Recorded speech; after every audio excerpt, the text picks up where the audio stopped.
"You're not my father. You don't get to tell me what to do," she said while flirting with the DJ. So I left the club, took the car keys, and let her find her own way home. Now she's back at her parents' house, explaining why her engagement photos got deleted. Hey viewers, before we move on to the video, please make sure to subscribe to the channel and hit the like button if you want to see more stories like this. Thanks. I used to think I was lucky to have Emily. She was beautiful in that chaotic, magnetic way that made every room bend toward her. The first time I saw her, she was behind the counter at a small cafe near my office, laughing too loud, calling everyone Han. She had that kind of energy that made life feel like something you needed to keep up with. For the first 2 years, things were great. We got engaged after a long weekend trip to the coast. She cried when I proposed, said I was the only person who ever made her feel safe. I believed her. We moved in together, found a quiet apartment outside the city, and started talking about wedding venues. I worked in finance, stable hours, decent salary. Emily worked part-time at a boutique while she figured out her passion. I didn't mind. I covered most of the bills. I liked taking care of her. But around the time she turned 27, something changed. It started with little comments. "You never want to go out anymore. You're too tired all the time. You've gotten so routine." I thought maybe she was just restless, so I tried harder. I planned date nights, weekend getaways, even surprised her with tickets to a concert. She smiled, said thank you, and then spent half the show scrolling through her phone. Then came her new friends, people she'd met through the boutique. They were younger, wilder, living in the moment types. Suddenly, every Friday was a girls' night. Every Sunday morning came with a hangover, and every conversation turned into a lecture about how I was too serious for my age. One night, she came home at 3 a.m. reeking of perfume and tequila. "I lost track of time," she said, kicking off her heels. "You don't have to wait up for me, you know." That was the first time I felt something in me quietly shift. Not anger, just this cold, sinking realization that respect had started leaking out of the relationship, one dismissive laugh at a time. A week later, she told me she wanted us to do something spontaneous and suggested going clubbing with her friends. That was her exact word, spontaneous. "Come on," she said, sliding her arms around my neck. "You never go out. Let's just have fun for once. We're engaged, not dead." I didn't want to go. I didn't like clubs, never had. But saying no to her felt like giving her one more reason to think I was boring. So I agreed. The night before we went, she stood in front of the mirror in a dress I'd never seen before, short, glittering, more like something for a bachelorette party than a casual night out. "You like it?" she asked. "It's a lot," I said honestly. She smiled, almost smug. Exactly.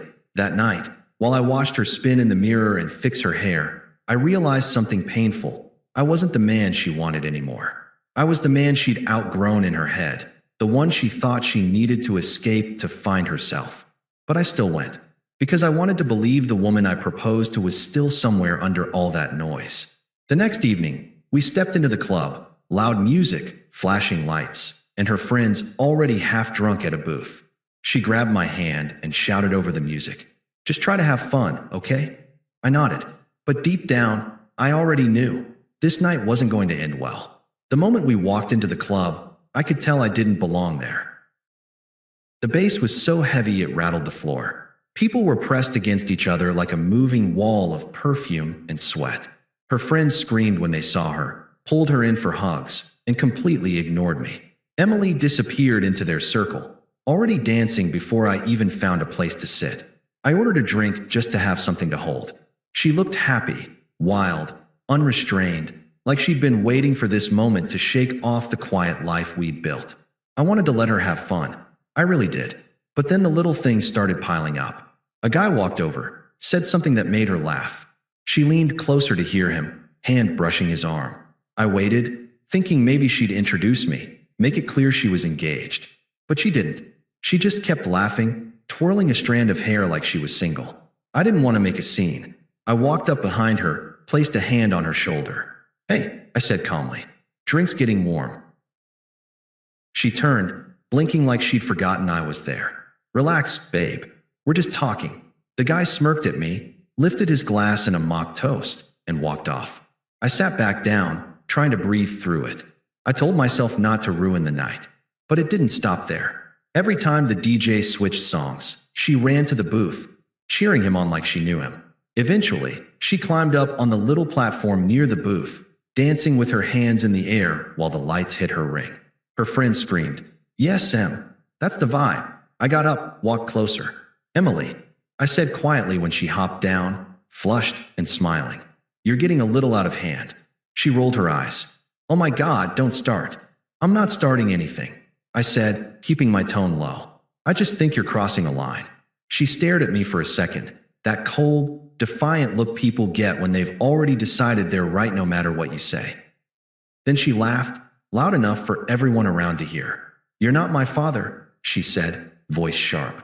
"You don't get to tell me what to do." For a second, time froze. The people nearby turned their heads. Her friends went quiet. Even the DJ looked over, eyebrow raised.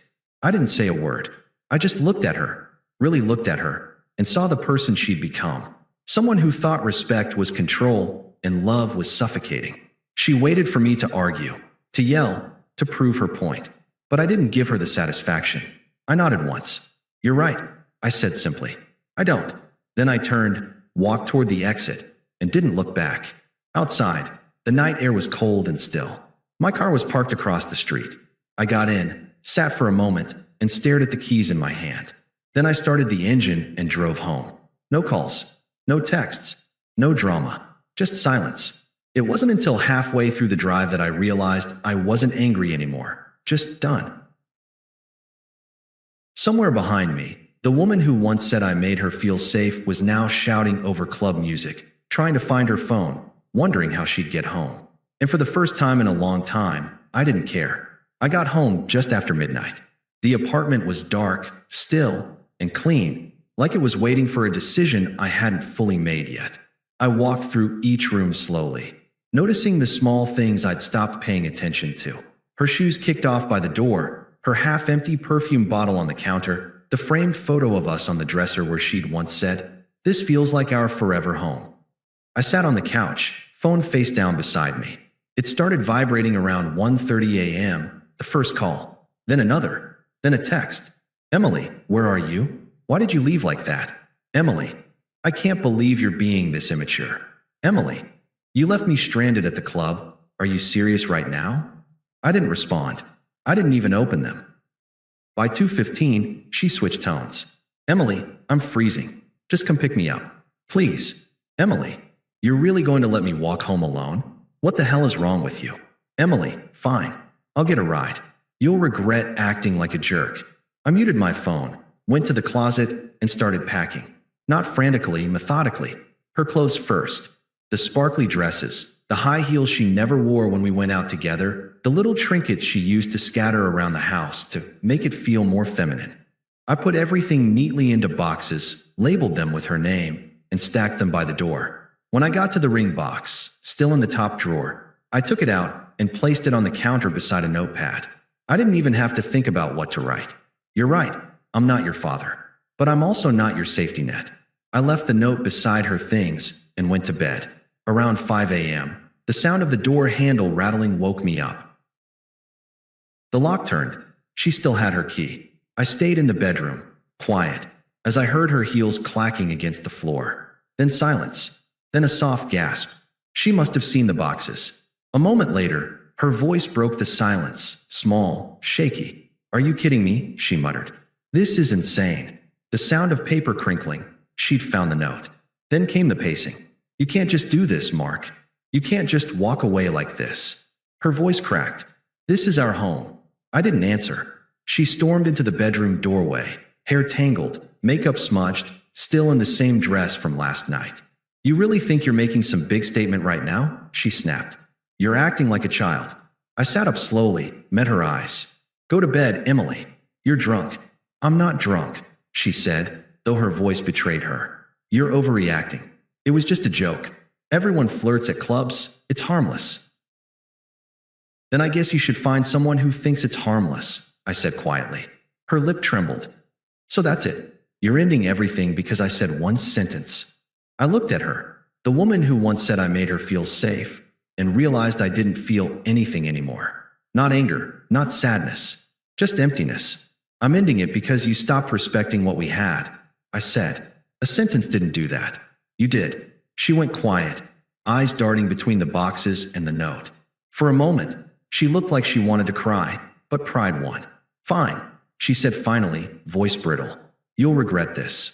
Maybe once I would have, but as she turned and walked out, slamming the door behind her, the only thing I felt was relief. By sunrise, she was gone, and for the first time in months, the apartment felt like mine again. For the first 2 days, I didn't hear from her. I expected a storm, but there was nothing, just silence. I almost wondered if she'd taken it gracefully, if she'd finally realized I was serious. Then I saw her first post. It was a selfie, new makeup, new outfit, fake smile. The caption read, "When men can't handle a confident woman, they call it disrespect." The comments were full of her friends hyping her up. Preach. You don't owe anyone your obedience. His loss. I scrolled past without reacting. I didn't block her, didn't comment, didn't even like it. Silence was more effective.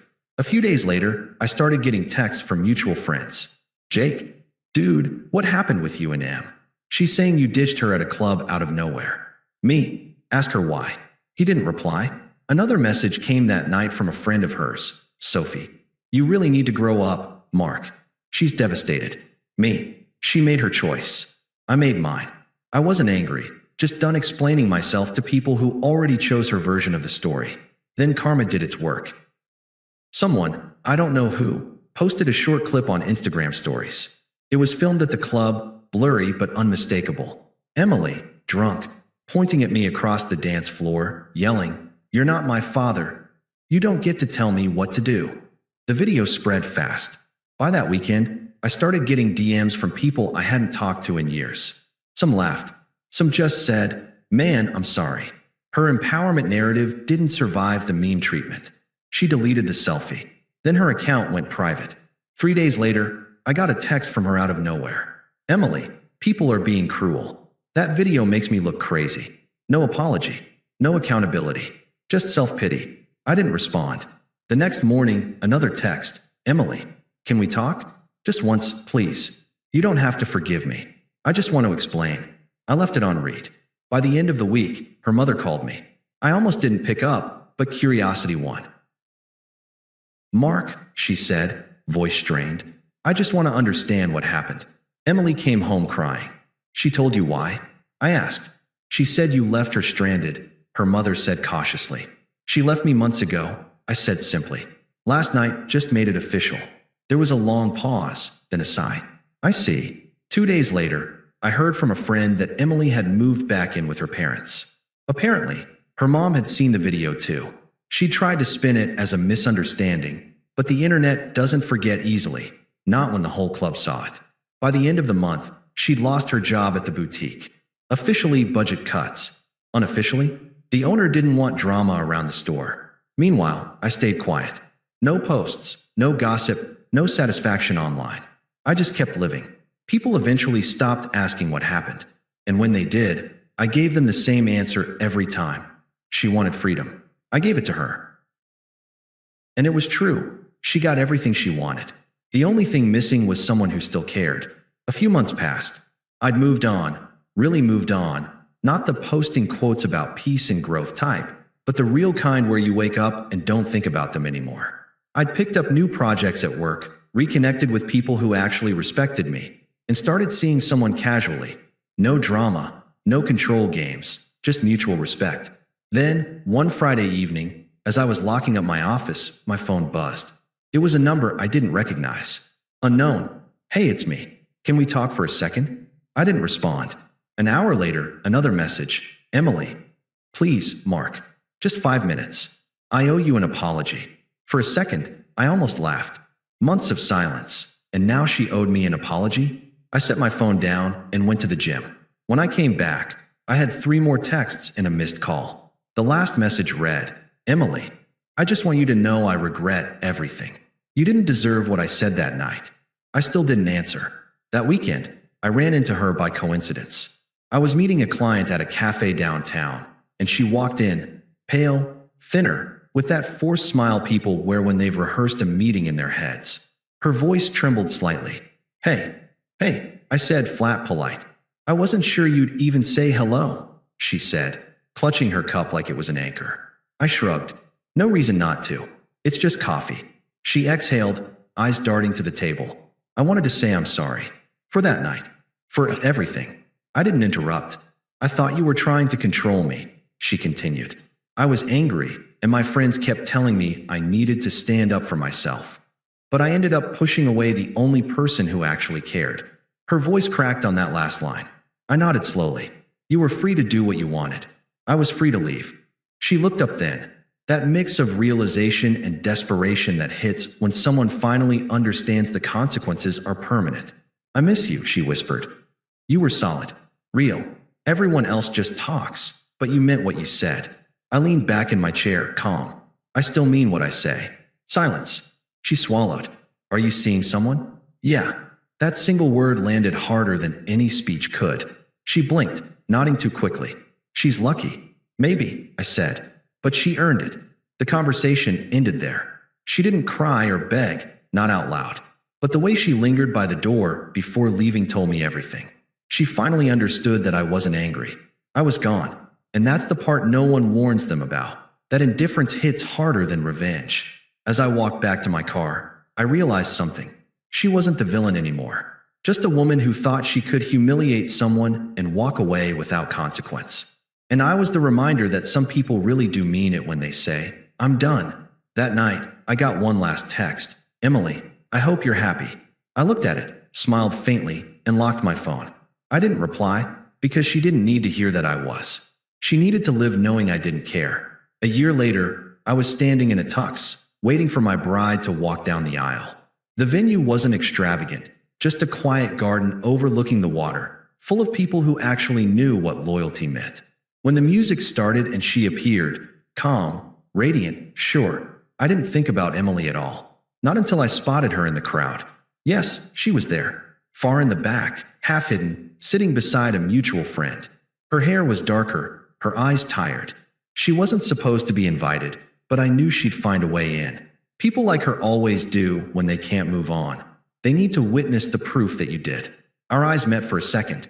She tried to smile. I didn't. My bride reached me, and everything else faded. The vows, the laughter, the kind of peace that doesn't need to prove anything. But later, after the ceremony, I saw Emily again, outside, alone, pretending to text someone while everyone else celebrated. She looked up as I passed. Congratulations, she said softly. Thank you. She hesitated. You really moved on. I nodded. A long time ago. Her lips trembled just a bit.